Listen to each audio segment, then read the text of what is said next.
Your body changes the minute you give up on that narcissist. Any type of fear leaves your body as you fear losing nothing.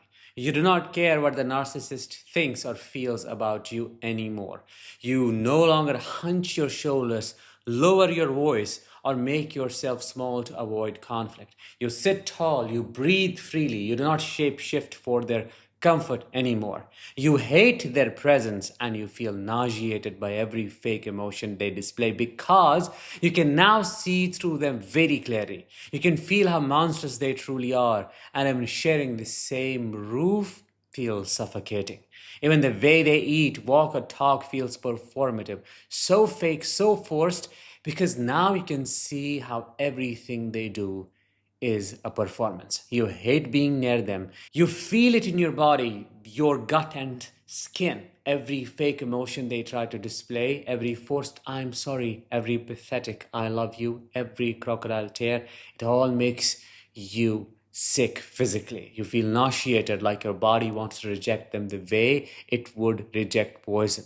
Because now, as I said, you can see it. You can feel the manipulation at a bone level. The same hands that once touched you now feel filthy. The same voice that once pulled you in now makes your stomach turn.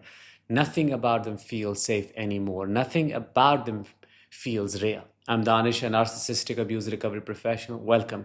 Today, we are going to understand how your body changes when you give up on a narcissist. Before getting started, a very quick announcement. I'm doing a training on master co-parenting with a narcissist in 5 practical steps next month. This training only happens once every 2 years, so you may not want to miss it.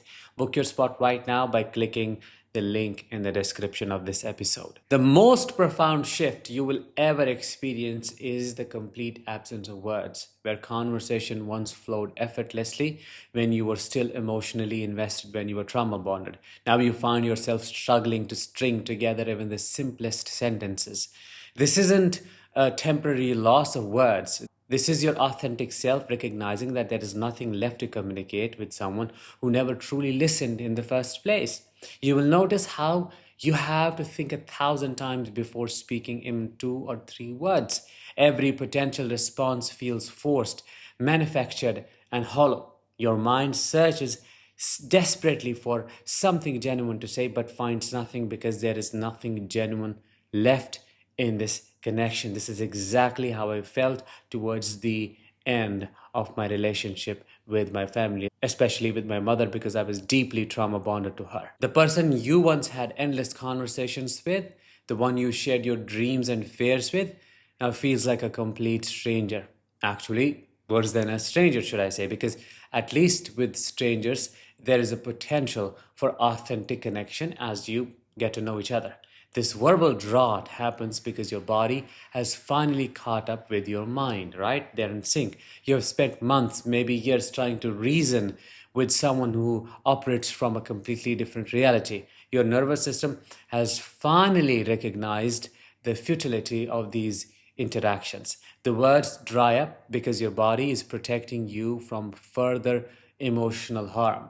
The physical revulsion becomes undeniable. Their mere presence in the same space triggers an almost allergic reaction in your body. You feel it in your stomach, that churning sensation that rises up when you're forced to share the same air. This is not emotional discomfort.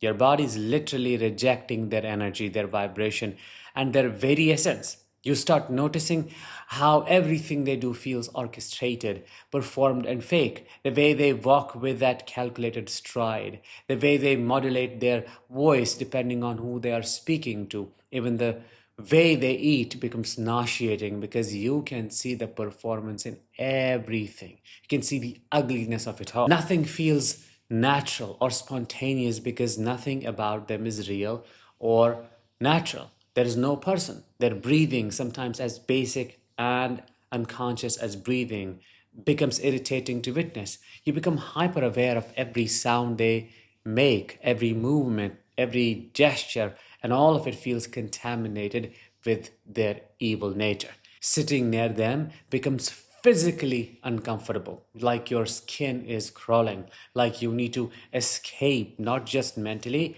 but physically from their proximity.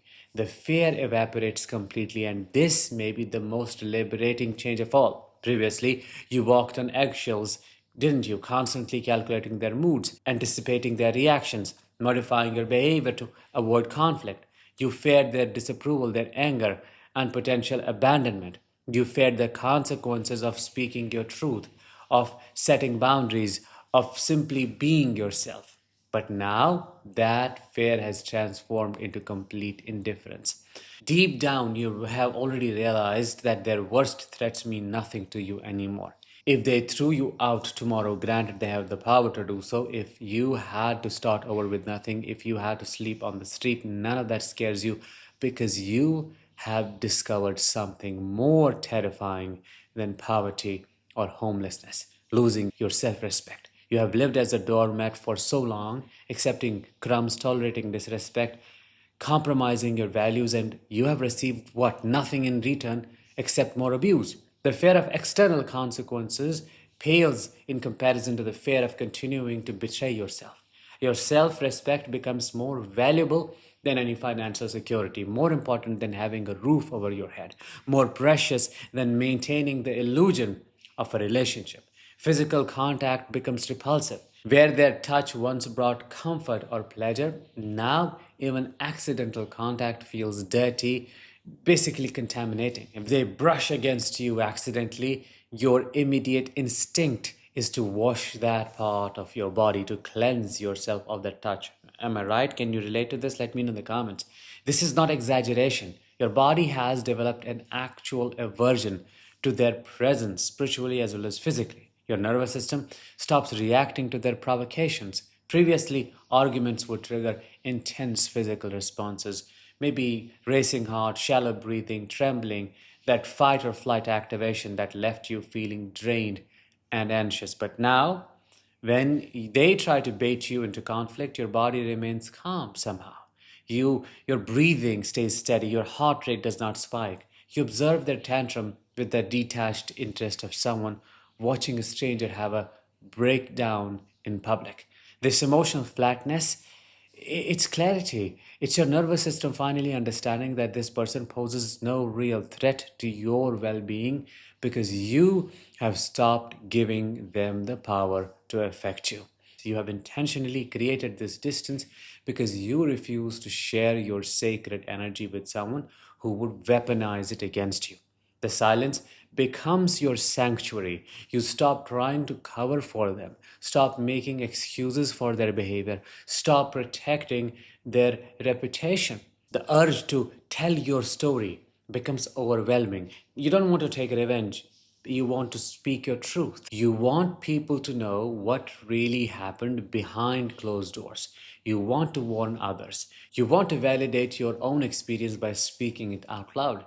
This is not a smear campaign, which you may think it is, because you're not making anything up. You're simply refusing to keep their secrets anymore.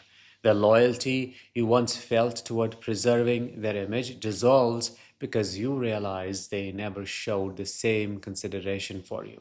They were perfectly willing to paint you as the problem while you silently absorbed their abuse. Your vision clears completely. The cognitive dissonance, the confusion that once clouded your judgment, evaporates, and you can see their manipulation tactics with startling clarity. Those jokes that once seemed harmless now reveal their true intentions to subtly diminish you while maintaining plausible deniability. Even their attempts to please you become transparent because you can see how they embed small insults within their compliments, how they give with one hand while taking away with the other. Every interaction becomes a master class in manipulation, and you're no longer the student. You're the observer, watching their predictable patterns play out, seeing their desperation as they realize their usual tactics no longer work on you. This is what freedom looks like when you finally give up